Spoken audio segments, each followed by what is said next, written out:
Welcome back, everyone. Reactions are pouring in, after President Trump signed an executive order aimed at changing childhood vaccine recommendations and spacing out certain shots. So what could this mean for your next trip to the pediatrician? News 8's Shannon Handy tells us what parents need to know.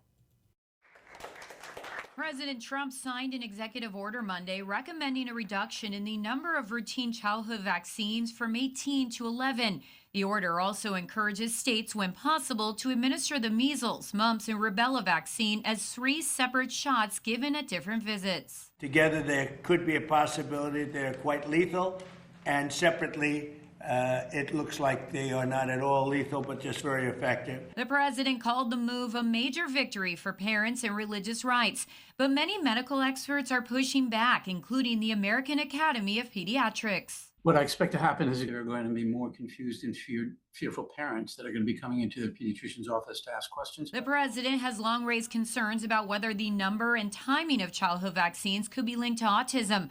Doctors say decades of research have found no evidence of that. The link between these two has been studied thoroughly, as much as any other medical question, dozens of studies with millions of children in multiple countries, and there isn't a link that has been found thus far in all of these studies.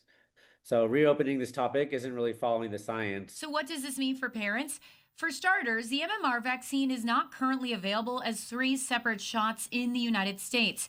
A manufacturer would need to develop or reintroduce those individual vaccines, complete testing, and obtain FDA authorization. And what about California's school vaccine requirements? At this point, nothing changes.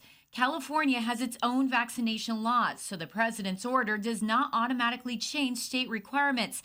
As of today, existing school vaccine rules and recommendations remain in place, and doctors say the recommended childhood vaccines continue to be covered by insurance. A spokesperson for Rady Children's Hospital told News 8, "Nothing changes for parents. Our recommendations will remain guided by the best available scientific evidence and the expertise of pediatric and infectious disease specialists. We encourage families with questions about vaccines to talk with their children's pediatricians."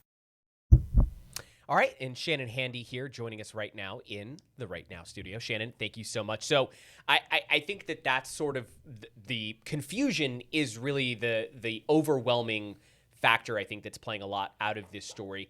What, in the sources that you spoke with, what to you is the best piece of advice for parents to follow here in the wake of this? Talk to your pediatrician. Okay. I think that as a parent, you are going to make your own decisions. And if you have questions, talk to your pediatrician. But the bottom line with that story, the point of it was to tell parents what to expect.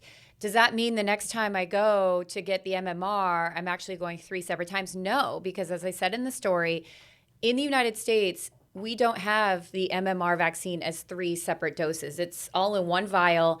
And so that's going to take years to manufacture, to test, to get FDA approval. The concern ultimately, if this happens one day, is that because some people say, well, what's the problem with getting them separately? You're getting them, right? Yeah. Yes. However, experts who are against this are saying there could be a lapse where you might get the first one and then don't go back for 2 or 3, and then you're susceptible to more diseases. I mean, right now we are seeing a measles outbreak bigger than we've seen in decades. So a reason for that is because not a lot of people are getting vaccinated, or at least the numbers have gone down. So there's a lot of concerns.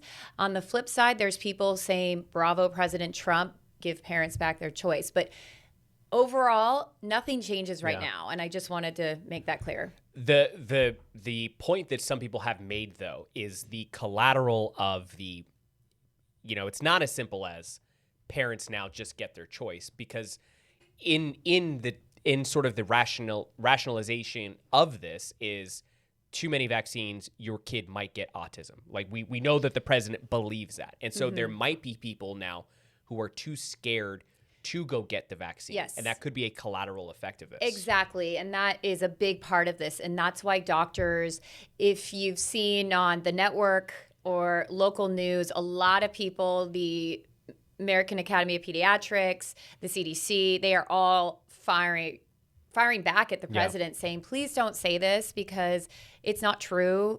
There's been no proof that there's any link. This has been studied over and over and over again. So that's a huge, huge concern amongst doctors. And, some people say, well, why is he signing this executive order if nothing changes immediately? Some people say it's more symbolic. We have the midterm elections, and maybe this is, kind of making way for certain choices that families can make when they're voting. So there's a lot buried into this, and we Right. won't have time to go into all of it. Yeah. But yeah, there's a lot of concern out there. With the sources that you spoke with, was there anything that did not fit into the story that you felt like was a really good point that you want parents to hear? Any type of advice about sort of how to navigate this? Because even before this, as parents, you are trying to navigate that field of not only the shot schedule, but just in general, your child's health. Yeah, I mean, I mentioned a few things just right now that I couldn't include in the story, which is the big concern is the lapse, Yeah. right? Okay. So you Yep. get your first one and then you don't go back for 2 or 3. And you mentioned, of course, the overall fear that is going to be created by this, where people don't go and get their vaccines at all. And those are, 2 of the big concerns amongst medical professionals. But I think, everything else was included in that story. And overall, if people still have questions, you have to talk to your pediatrician. And if you don't have a pediatrician, because this question was brought up too, I saw in other reports, because not a lot of people have a pediatrician or a main doctor they go to. That's when you can look at different sources, the American Academy of Pediatrics, the CDC, et cetera, et cetera. But if you are listening to this and you do have a pediatrician and you still have more questions, that's who you need to go to. But ultimately, parents need to know nothing changes. The MMR vaccine is still 1 dose. And also, Chris, I mentioned in this story, right now, the way insurance works is it covers vaccines that are recommended. And I think it's important to note that as of right now, insurance companies have not announced that they will no longer cover certain vaccines after this executive order. And part of that is because even though at the federal level he's signing an executive order, ultimately it comes down to what the states are going to do. Right. And California, the likelihood of California suddenly changing their vaccine rules for schools, Right.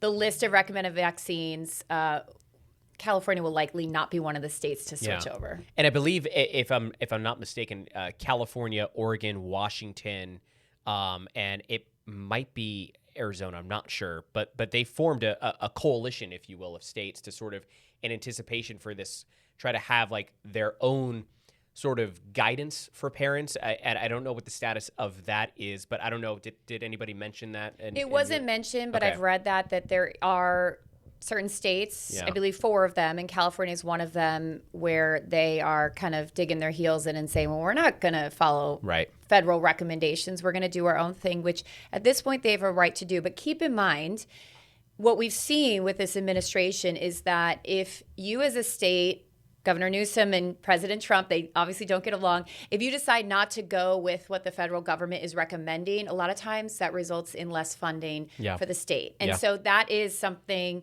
I did not bring up in the story because there's so many layers to this. Yeah, so many. But that is something that could be a detriment to a lot of states, is that, oh, well, we better change up how we're doing the vaccine laws in our state, because if we don't, the federal government is going to release, whatever funds they are for whatever program. So it's not going to happen immediately. We're going to see a domino effect. Yeah. It's something to follow. But at this point, kids just started school at San Diego Unified. Next week, we have other districts starting. And if you're wondering, oh gosh, I have to, get things squared away with the vaccines and everything for my kid, what do I need to know? What changes? Nothing. If you're in California, nothing. Everything remains the same, and we will continue to follow this story if there's any updates. Okay. All right. Well, Shannon, thank you for helping us guide us through this here. We know that it's obviously a big topic for all families, especially as you said, we are just starting school here, San Diego Unified. Chula Vista's been back. So a lot of folks wondering what's going to be next for next year and years to come.